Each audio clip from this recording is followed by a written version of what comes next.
Bienvenue à Concepto Podcast.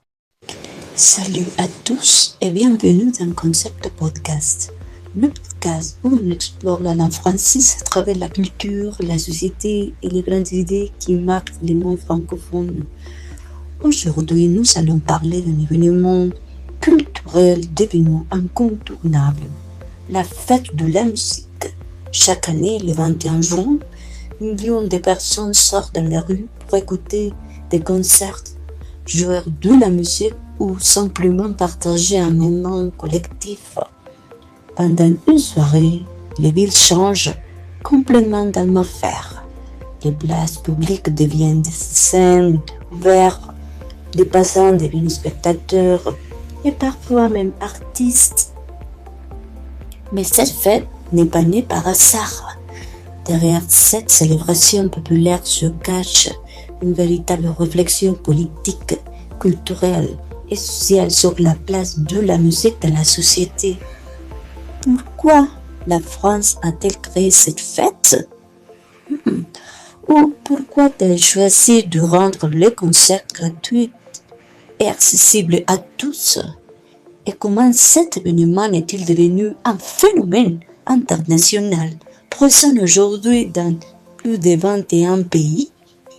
Dans cet épisode, nous allons découvrir l'histoire de la fête de la musique, c'est alors son évolution, son impact culturel dans le monde francophone et au-delà. Nous allons aussi apprendre plusieurs expressions françaises liées à la musique, à la culture et à la vie collective, comment elles sont utilisées dans la vie réelle. Alors mettez vos écouteurs et plongeons ensemble dans l'histoire de la fête de la musique. Naissance de la fête de la musique, il faut revenir au début des années 1980 en France. À cette époque, le ministre de la Culture souhaite moderniser l'accès à l'art et rendre la culture plus proche du public. En 1981, Jardin devient ministre de la Culture. Très rapidement, il nomme Maurice Fleury directeur de la musique et de la danse.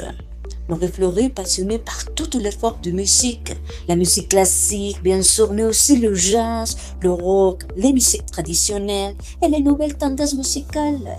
Pour lui, il était nécessaire de casser les barrières entre les styles musicaux et entre les catégories sociales.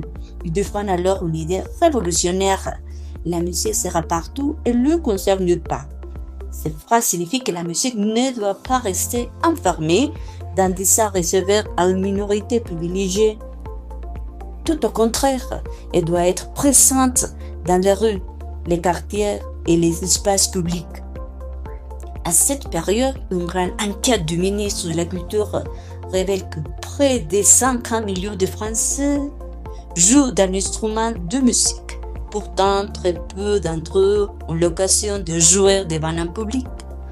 Autrement dit, il existait une pratique musicale très vivante, mais souvent invisible. Le gouvernement comprend donc qu'il faut créer un événement permettant aux amateurs de s'exprimer librement. En français, on peut dire donner la parole à quelqu'un. Même si cette expression parle normalement de communication, elle peut aussi symboliser le fait de donner une place et une visibilité à certaines personnes. Et c'est exactement ce que voulait faire la future fête de la musique, donner une voix à tous les musiciens. La première fête de la musique est organisée le 21 juin 1982. Cette date a une forte valeur symbolique puisqu'il s'agit du solstice d'été, le jour le plus long de l'année dans l'hémisphère nord. L'idée est simple, permettre à tous les musiciens de jouer gratuitement dans l'espace public. Mais au début, personne ne sait si le projet va fonctionner. La préparation est rapide et assez improvisée. Quelques affiches sont imprimées, des appels sont lancés à la radio et dans les journaux. Puis les organisateurs attendent. Et finalement, les sources dépassent toutes les attentes. Des milliards de musiciens s'installent dans les rues, les jardins, les places publiques, les gares et les cafés. Les habitants sortent de chez eux, marchent dans la ville et découvrent des concerts à chaque coin de rue. L'ambiance est joyeuse, spontanée et conviviale. En français, on dit souvent « être pris dans l'ambiance ». Cette expression signifie se laisser emporter par l'énergie collective d'un moment. Ce soir-là, toute la France semble être prise dans l'ambiance, ce qui rend cette fête unique. C'est aussi l'absence de hiérarchie musicale. Il n'y a pas de compétition officielle, pas de sélection stricte et pas de distinction entre amateurs et professionnels. Tout le monde peut participer. Cette idée correspond parfaitement à l'esprit des années 1980, où beaucoup de mouvements culturels cherchent à rendre l'art plus accessible et plus démocratique. L'un des principes fondamentaux de la fête de la musique est la diversité musicale. Contrairement à certains festivals spécialisés, cette fête ne privilégie pas aucun genre musical.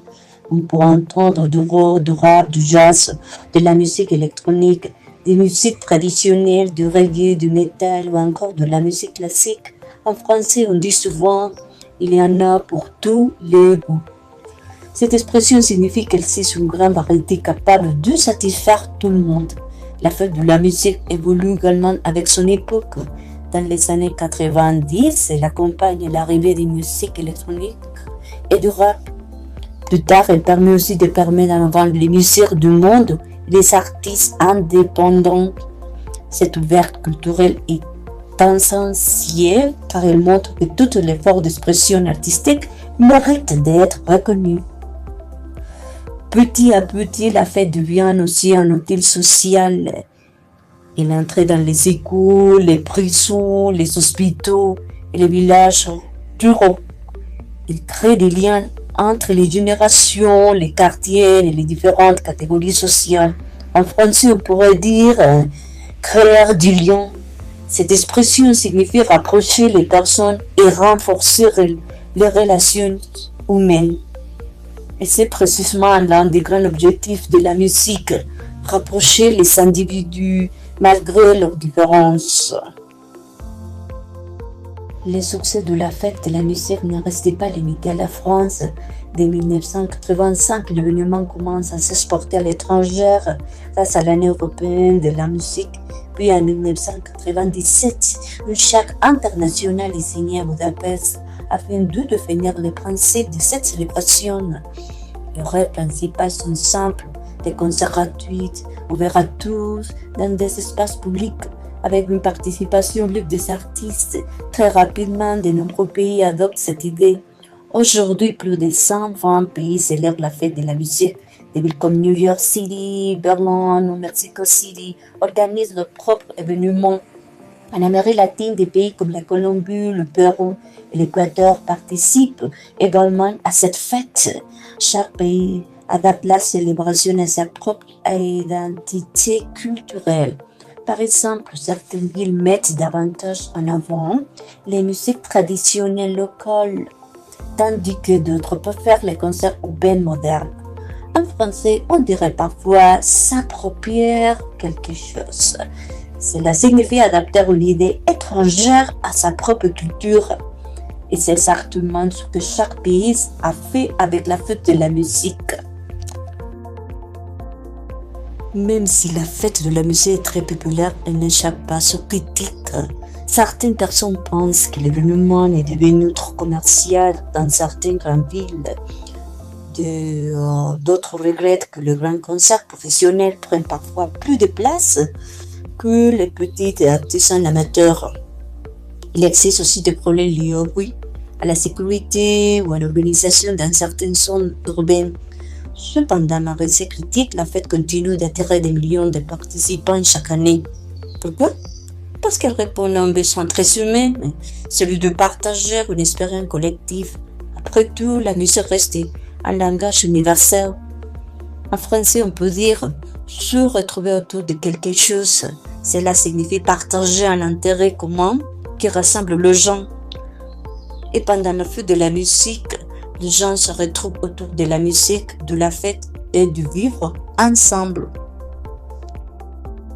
Alors, dans cet épisode, nous avons utilisé plusieurs expressions utiles. Par exemple, donner la parole à quelqu'un, c'est-à-dire offrir une visibilité ou une possibilité d'expression.